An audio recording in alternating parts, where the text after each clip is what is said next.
कृष्णाय वासुदेवाय हरये परमात्मने प्रणतः क्लेशनाशाय गोविंदाय नमो नमः। नमस्कार, मैं डॉक्टर सिद्धिदात्री भारद्वाज आप सभी लोगों का स्वागत करती हूँ Shrimad Bhagavad Gita textual and philosophical exploration पाठ्यक्रम के वीक 5 लेक्चर 5 में। आप सभी का पुनः पुनः अभिनंदन है इस अत्यंत गूढ़ और दिव्य विज्ञान से परिपूर्ण व्याख्यान में, जहां हम आज श्रीमद् भगवद गीता के 7वें अध्याय के श्लोक संख्या 16 से लेकर 30 तक का गहन अध्ययन करेंगे। तो आइए शुरुआत करते हैं एक प्रश्न से। आपने कभी यह सोचा है कि लोग भगवान की शरण में क्यों आते हैं? कोई दुख से, कोई लोभ से, कोई ज्ञान की खोज से। लेकिन क्या इन सब का लक्ष्य एक होता है? आज हम इन्हीं पहलुओं को जानेंगे भगवान श्री कृष्ण के ज्ञान और विज्ञान से भरपूर वचनों को। तो आइए जानें कि भगवान की शरण में कौन आते हैं। 16वां श्लोक। चतुर्विधा भजन्ते मां जनाः सुकृतिनोऽर्जुन आर्तो जिज्ञासुरर्थार्थी ज्ञानी च भरतर्षभ। भगवान स्वयं 4 प्रकार के पुण्यात्मा भक्तों का कथन कर रहे हैं इस श्लोक से, और भगवान कहते हैं, हे भरतर्षभ अर्जुन, भरत वंशियों में श्रेष्ठ अर्जुन सुकृतिनः पवित्र कर्म करने वाले अर्थार्थी। अर्थार्थी किसे कहते हैं? तो सांसारिक पदार्थों के लिए भजने वाला। आर्तः, आर्त संकट निवारण के लिए भजने वाला, और जिज्ञासु यानी मुझे यथार्थ रूप से जानने की इच्छा से भजने वाला, और ज्ञानी। ऐसे चतुर्विधाः 4 प्रकार के भक्तजन माम भजन्ते मुझे भजते हैं। ऐसे 4 प्रकार के मनुष्य मेरा भजन करते हैं, अर्थात मेरी शरण में आते हैं। तो भगवान ने यहाँ कहा कि हे अर्जुन, मुझे भजने वाले, मेरी शरण में आने वाले पुण्यात्मा पुरुष 4 प्रकार के होते हैं। पहला आर्त, दूसरा अर्थार्थी, तीसरा जिज्ञासु और चौथा ज्ञानी। तो यहाँ इसको आइए समझें। आर्त मतलब संकट में पड़े हुए लोग भगवान के पास आते हैं। दूसरे अर्थार्थी यानी धन और सुख की इच्छा रखने वाले भगवान की शरण में आते हैं। तीसरे जिज्ञासु, जिनके मन में जिज्ञासा है, वे भी भगवान के पास आते हैं।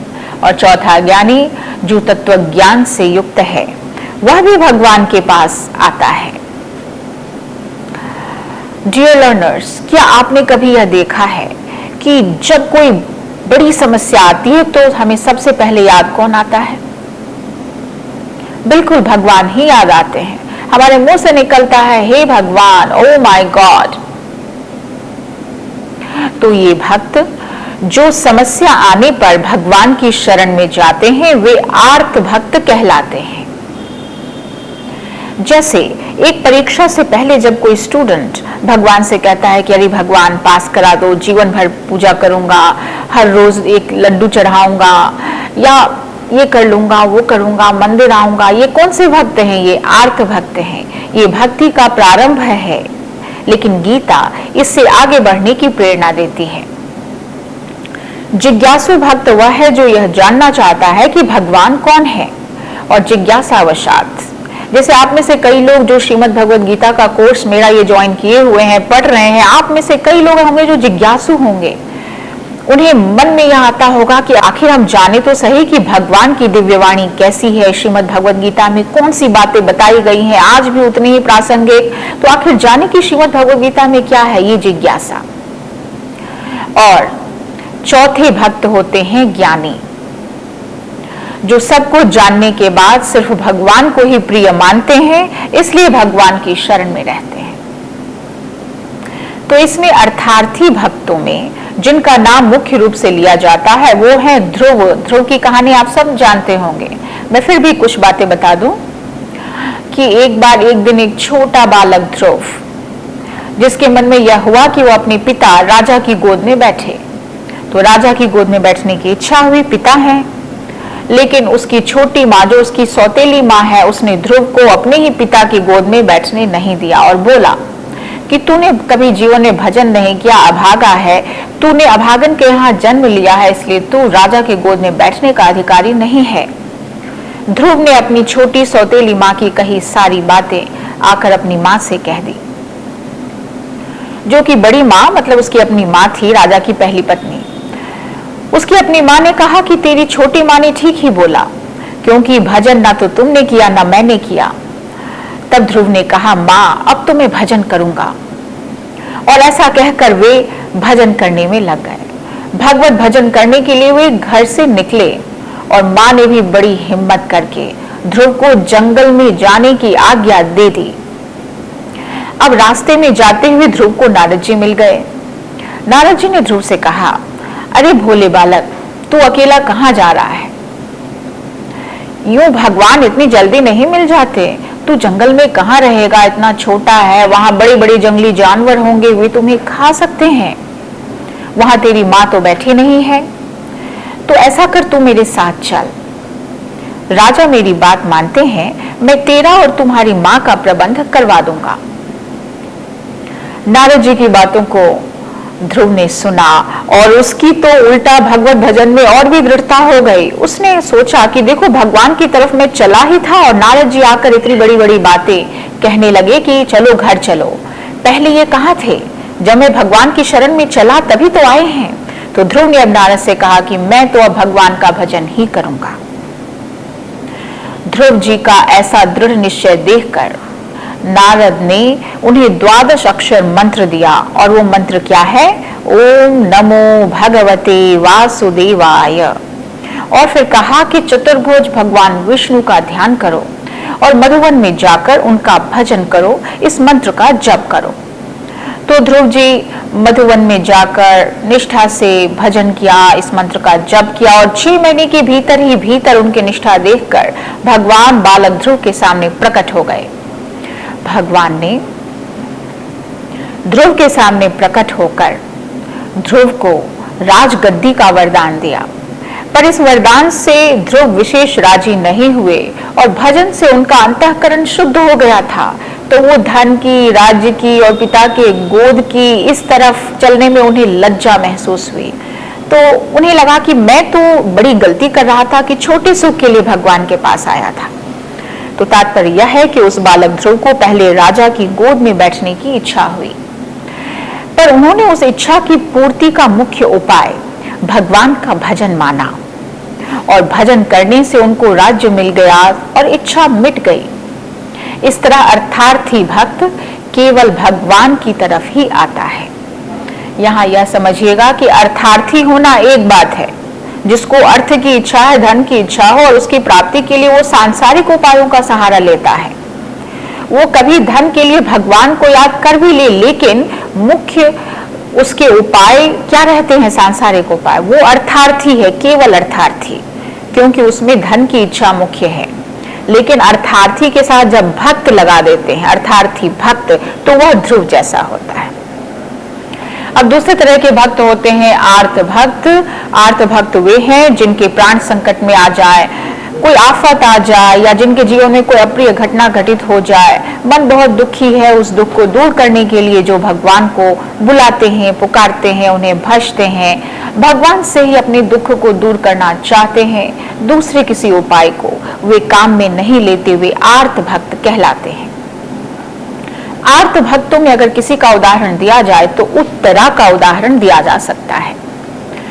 उत्तरा आपको पता है, अभिमन्यु की पत्नी। जब उस पर आफत आई तो उसने भगवान के सिवा किसी उपाय का सहारा नहीं लिया, अन्य उपायों की तरफ उसकी दृष्टि गई ही नहीं, उसने सिर्फ भगवान का सहारा लिया।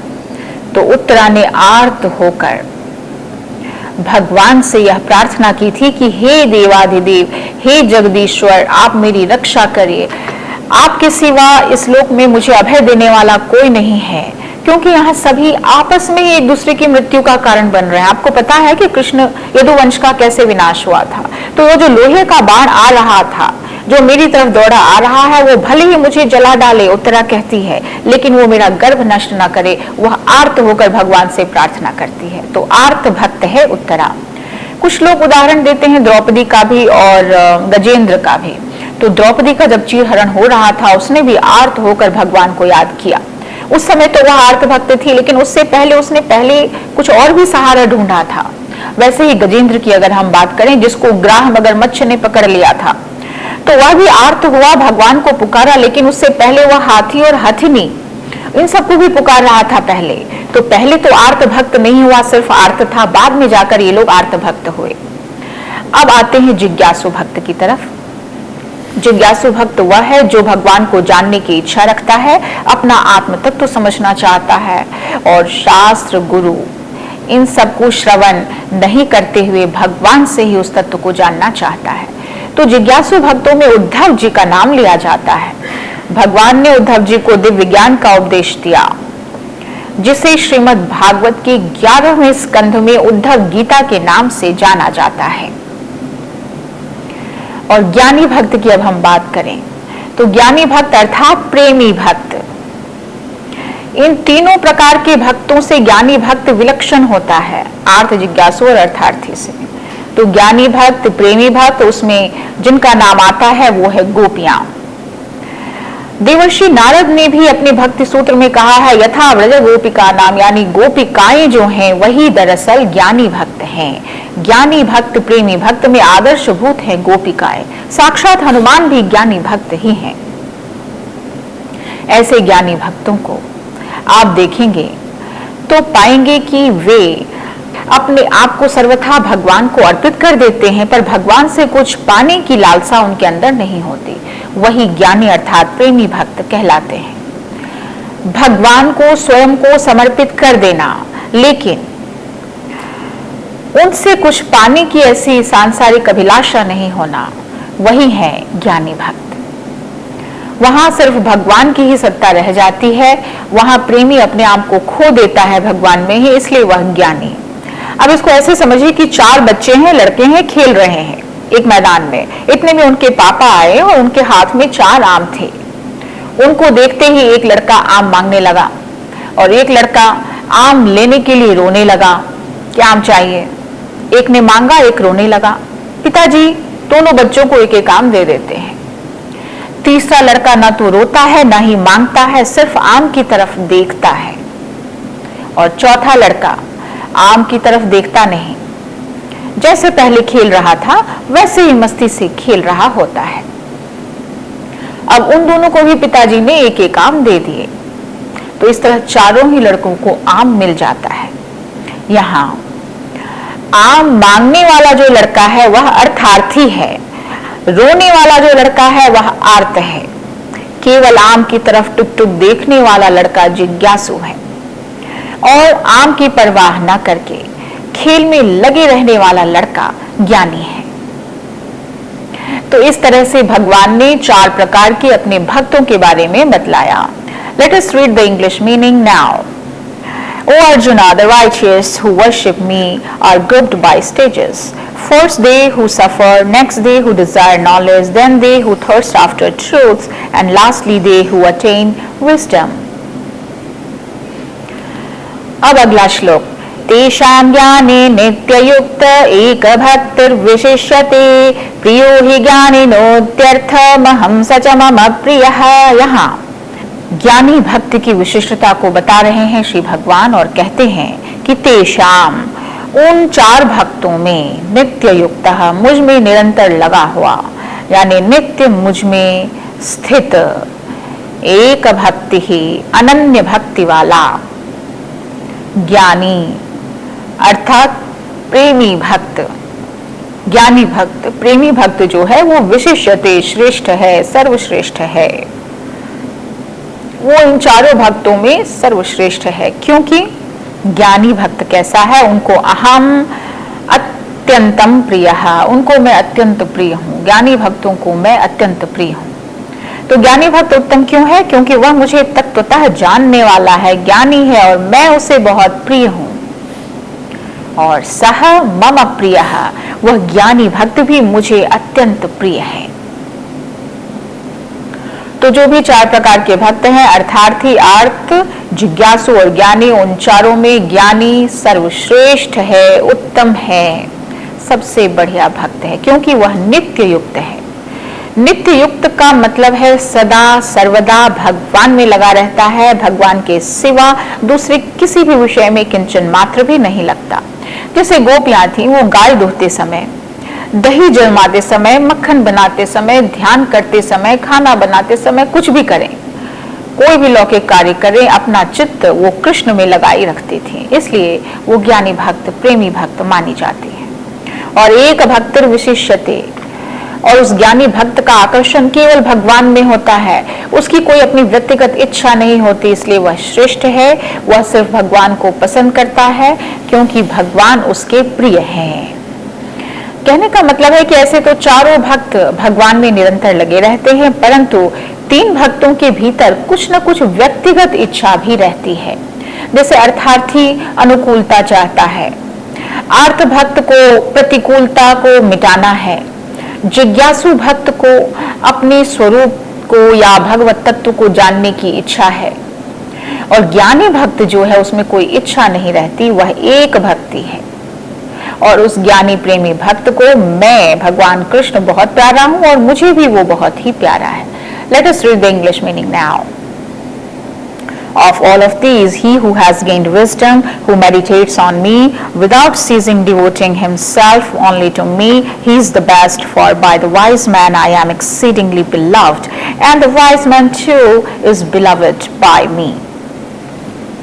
18वां श्लोक। उदारा सर्वैवैते ज्ञानी त्वात्मैव मे मतम्, आस्थितः स युक्तात्मा मामेवान तमाम गतिम। अब देखिए, हुआ यूं कि भगवान ने ज्ञानी भक्त को अपना अत्यंत प्रिय बतलाया, तो इससे यह असर पड़ता है कि भगवान ने दूसरे भक्तों का आदर नहीं किया।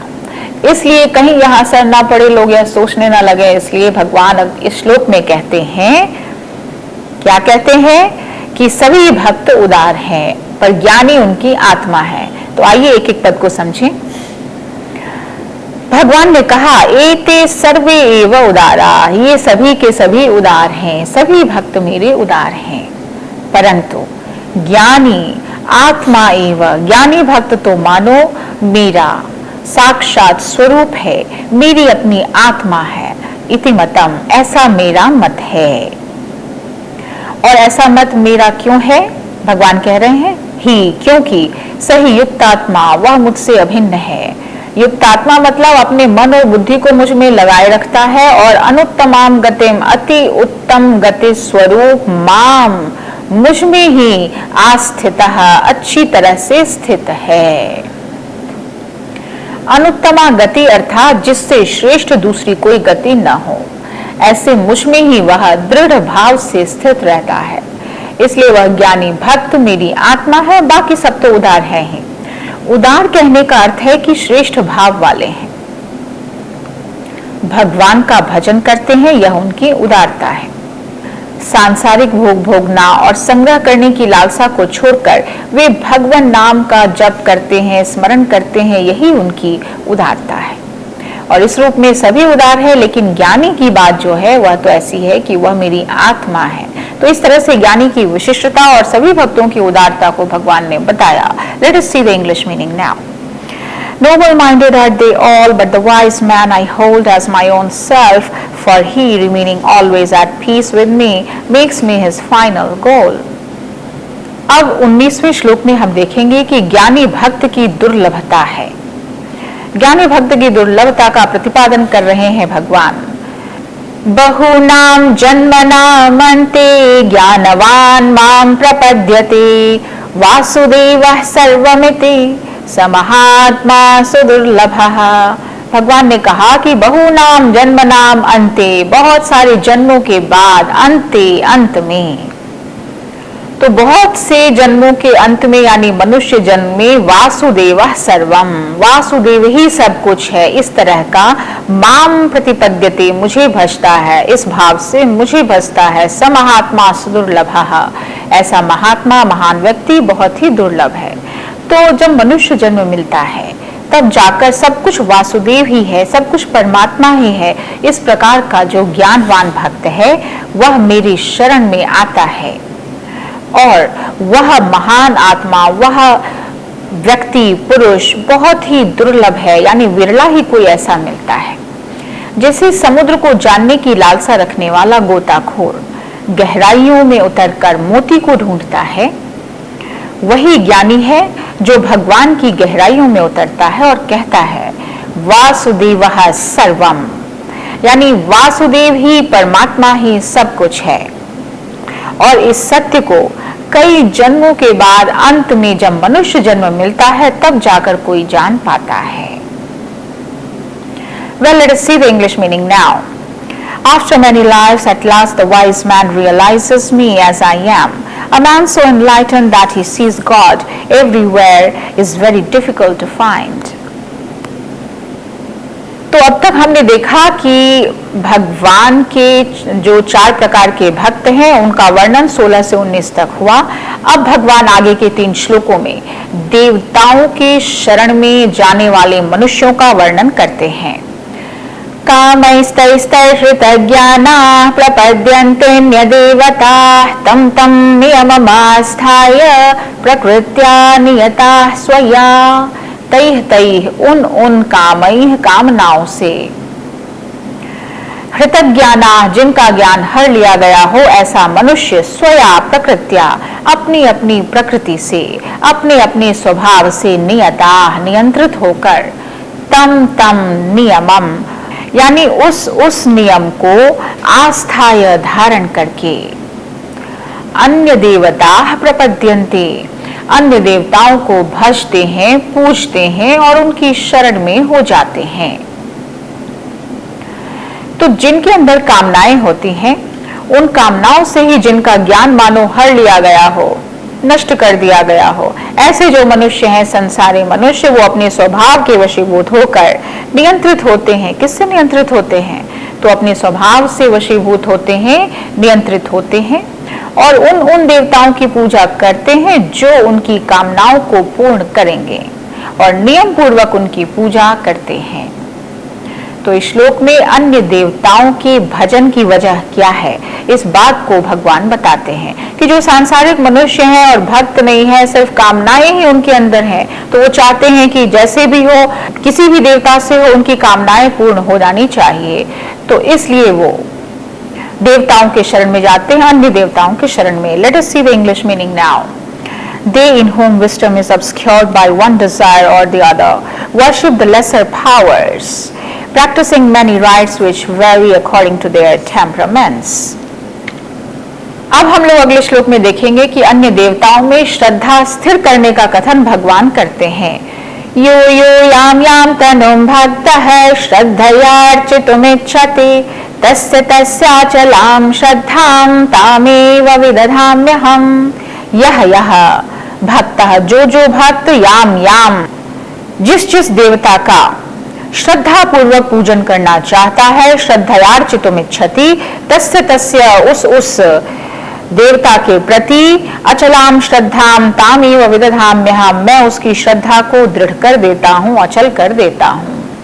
तो यहाँ भगवान ने कहा कि जो सकाम भक्त जिस देवता के स्वरूप को श्रद्धा से पूजना चाहते हैं, उस भक्त की श्रद्धा को मैं ही उस देवता के प्रति स्थिर भी कर देता हूं, अचल कर देता हूं।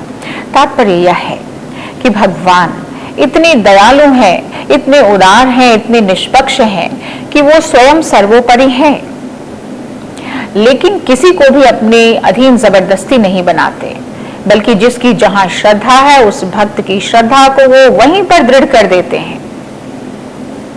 जो जिस देवता में श्रद्धा रखता है उसकी श्रद्धा को भगवान उसी देवता में दृढ़ कर देते हैं। Well, let us see the English meaning now. But whatever the form of worship, if the devotee have faith, then upon his faith in that worship do I set my own seal. अब अगले श्लोक में हम देखेंगे कि अन्य देवताओं की उपासना का फल क्या है।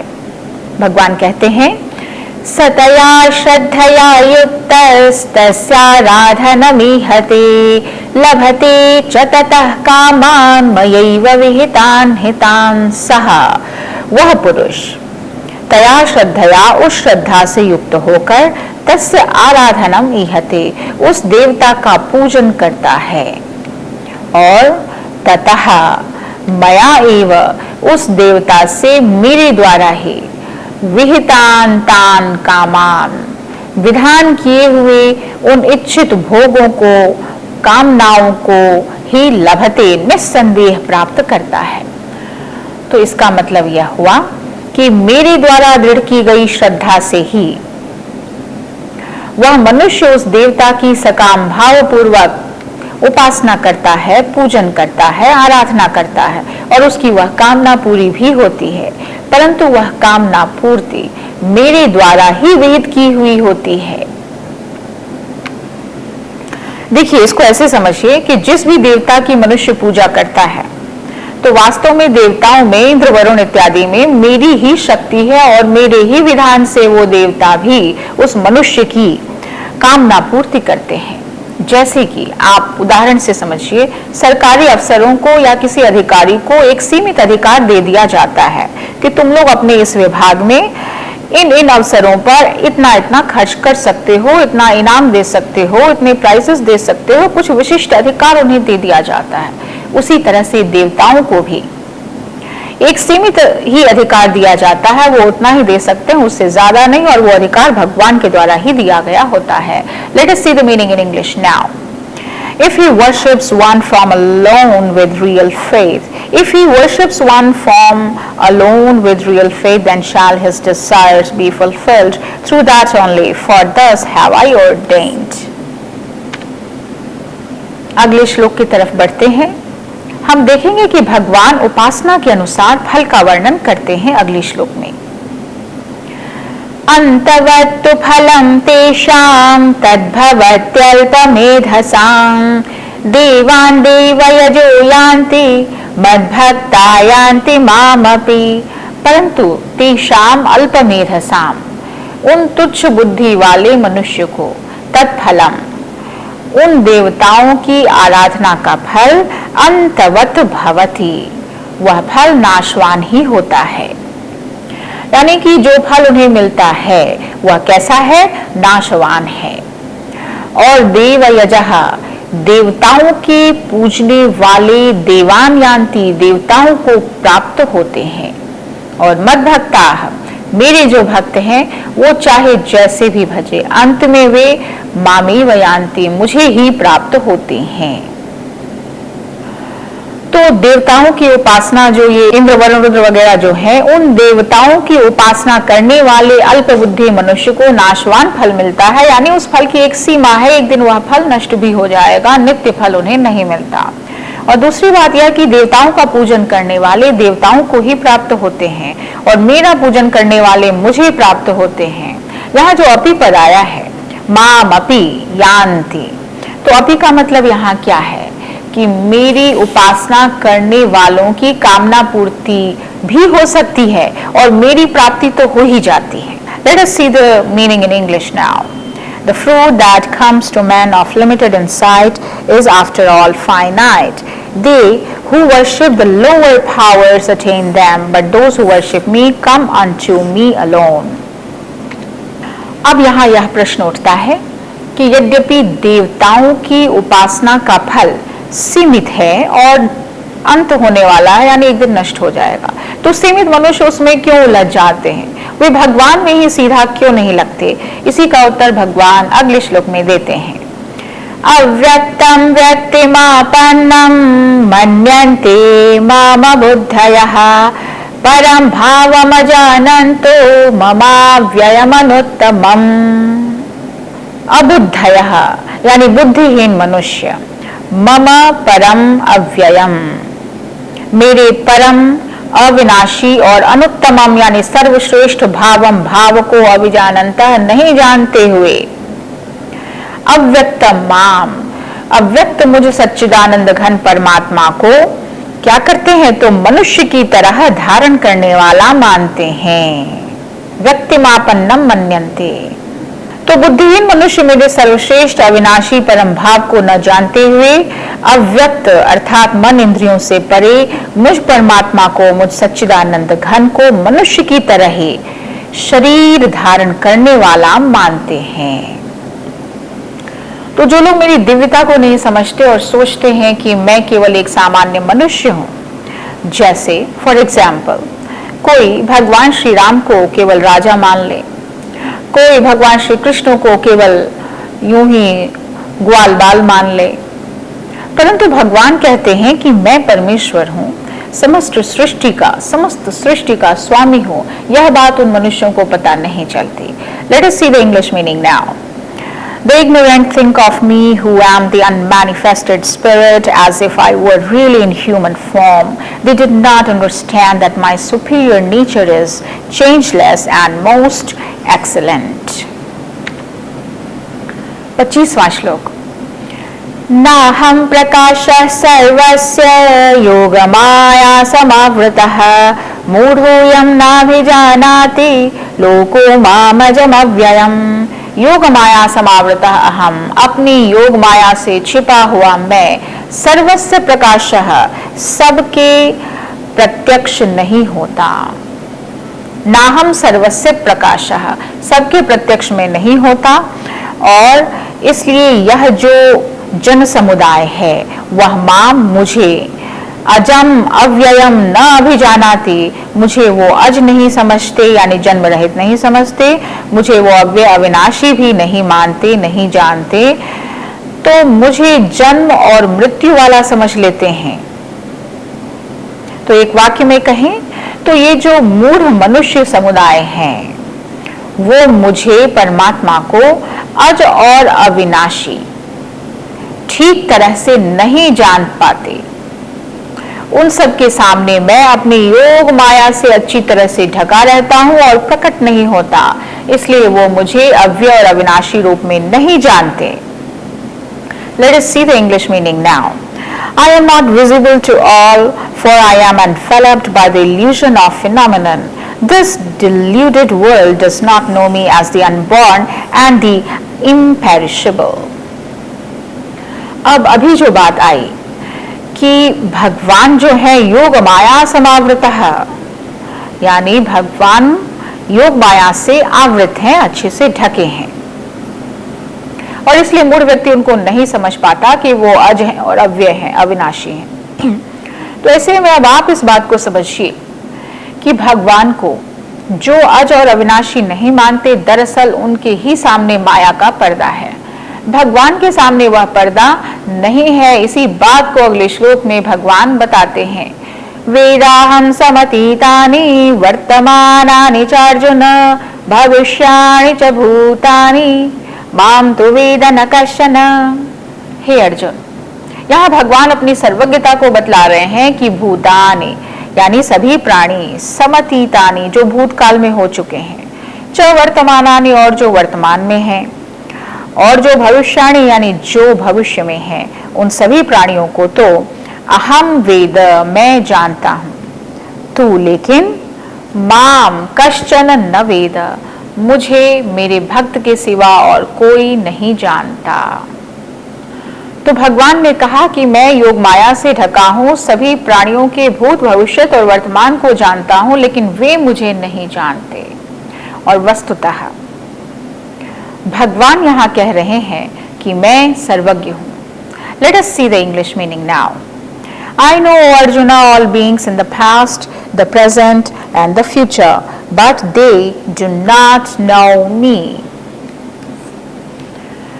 तो भगवान ने कहा कि मैं तो सबको जानता हूं, लेकिन मुझे मेरे भक्त के सिवा कोई नहीं जानता। मैं योग माया से आवृत हूं, सभी प्राणियों के भूतकाल को, वर्तमान काल को, भविष्यत काल को भी जानता हूं, पर वो मुझे नहीं जानते। और वस्तुतः भगवान यहाँ क्या कह रहे हैं कि मैं सर्वज्ञ हूं, अपनी सर्वज्ञता का ही प्रतिपादन कर रहे हैं श्री भगवान। अब आइए देखते हैं कि भगवान को नहीं जानने में मुख्य कारण क्या है। इसके लिए 27वां श्लोक। इच्छा द्वेष समुत्थेन द्वंद्व मोहेन भारत सर्वभूतानि सम्मोहम सर्गे यान्ति परंतप। हे भारत, हे परंतप, हे भरतवंशी अर्जुन, सर्गे संसार में इच्छा द्वेष समुत्थेन, इच्छा और द्वेष से उत्पन्न द्वंद्व मोहेन, सुख दुखादि द्वंद्व रूप मोह से, सर्वभूतानि सम्मोहम यान्ति, सभी प्राणी अत्यंत मोहित हो जाते हैं, अत्यंत अज्ञता को प्राप्त हो जाते हैं। सम्मोह मतलब मूढ़ता को प्राप्त हो जाते हैं, अर्थात जन्म मरण को प्राप्त हो जाते हैं। तो भगवान ने यहाँ कहा कि हे अर्जुन, ये जो इच्छा है और राग द्वेष से उत्पन्न होने वाला जो द्वंद्व मोह से मोहित है सभी प्राणी, वही संसार में अनादिकाल से मूढ़ता को अर्थात जन्म मरण को प्राप्त होता है। तो यहाँ क्रम क्या है? इच्छा द्वेष से, इच्छा और द्वेष से द्वंद्व मोह पैदा होता है, जिससे मोहित होकर प्राणी भगवान से बिल्कुल विमुख हो जाता है और विमुख होने से बार बार संसार में जन्म लेता है। Well, the English meaning now. O brave Arjuna, man lives in a fairy world, deceived by the glamour of opposite sensations, infatuated by desire and aversion. तो अभी इस श्लोक में भगवान ने द्वंद्व मोह से मोहित होने वालों की बात बतलाई। अब अगले श्लोक में द्वंद्व मोह से रहित होने वाले की बात भगवान बताते हैं। ये शांत्वंतगतम पापम जनानाम पुण्य कर्मणाम ते द्वंद्व मोह निर्मुक्ता भजन्ते माम दृढ़व्रताः। अपने को भजने वाले भक्तों के लक्षण यहाँ भगवान बताते हैं कि ये शाम, जिन पुण्य कर्मणाम, जिन पुण्य करने वाले जनानाम मनुष्यों के, पापम अंतगतम, पाप नष्ट हो गए हैं, ते वे मनुष्य द्वंद्व मोह निर्मुक्ताः, द्वंद्व मोह से रहित होकर, दृढ़व्रताः, दृढ़व्रती होकर, माम भजन्ते, मेरा भजन करते हैं, मुझे भजते हैं। तो भगवान ने इस श्लोक में अपने को भजने वाले भक्तों का लक्षण बतलाया है। वो कैसे होते हैं? तो द्वंद्व मोह से रहित होते हैं, द्वंद्व मोह से रहित होते हैं, पुण्य कर्मा होते हैं, उनके सारे पाप नष्ट हो गए होते हैं उनके पुण्य कर्मों से, और दृढ़व्रती भी होते हैं, और साथ में मेरा भजन करते हैं। Let us see the English meaning now. But those who act righteously, in whom sin has been destroyed, who are free from the infatuation of the conflicting emotions, they worship me with firm resolution. अब हम देखेंगे कि भगवान ने 7वें अध्याय के प्रारंभ में बोला था, मैया सक्तमनाः, यानी मुझ में प्रेम करे, मेरे में मन को लगाए, और मदाश्रया, मेरा आश्रय लेकर, योगम युंजन, योग का अनुष्ठान करता हुआ साधक बना रहे। तो साधक की 3 बातें जो भगवान ने बताई थी, उन्हीं बातों का अब उपसंहार भगवान अगले 2 श्लोकों में करते हैं। जरा मरण मोक्षाय मामाश्रित्य यतन्ति ये, ते ब्रह्म तद्विदुः कृत्स्नम् अध्यात्मं कर्म चाखिलम्। तो भगवान का आश्रय लेकर यत्न करने वालों को ब्रह्म की प्राप्ति होती है, इसी बात को भगवान बतला रहे हैं। ये माम, जो मेरे आश्रित्य शरण में आकर, आश्रय लेकर, जरा मरण मोक्षाय, यानी जरा अर्थात वृद्धावस्था, और मृत्यु, मृत्यु से मोक्ष पाने के लिए यतन्ति, कोशिश करते हैं, वृद्धावस्था और मृत्यु से मुक्ति पाने के लिए जो यत्न करते हैं, मेरा आश्रय लेते हैं, वही तद ब्रह्म, उस ब्रह्म को, कृत्स्नम अध्यात्मम च, और संपूर्ण अध्यात्म को, और अखिलम कर्म विदुः, सभी कर्मों को भी जानते हैं। तो जो भक्त मेरे शरण होकर ये जरा मृत्यु से छुटकारा पाने के लिए यत्न करते हैं, तो जरा मृत्यु से छूटने का मतलब यहाँ ये नहीं है कि उनके शरीर में जरा यानी बुढ़ापा आएगा ही नहीं और मृत्यु भी नहीं होगी। इसका तात्पर्य बस इतना है कि ज्ञान होने के बाद शरीर में आने वाली जरा, वृद्धावस्था और मृत्यु ये तो आएगी, पर ये दोनों अवस्थाएं उस व्यक्ति को दुखी नहीं कर सकेंगी। और उसके बाद बताया कि वे संपूर्ण अध्यात्म को भी जानते हैं, और सर्वम कर्माखिलम विदुः, ये जितने भी कर्म है उनको भी जान जाते हैं कि सृष्टि की रचना क्यों हुई है, कैसे हुई है, भगवान कैसे करते हैं इसकी रचना, ये सभी क्रियाओं को भी, भगवत कर्म को भी जानते हैं। Let us see the English meaning now. Those who make me their refuge, who strive for liberation from decay and death, they realize the Supreme Spirit, which is their own real self and in which all action finds its consummation. अब भगवान अपने समग्र स्वरूप को जानने की महिमा बतला रहे हैं। साधिभूताधिदैवं मां साधियज्ञं च ये विदुः प्रयाण काले च मां ते विदुर्युक्तचेतसः। 30वां श्लोक।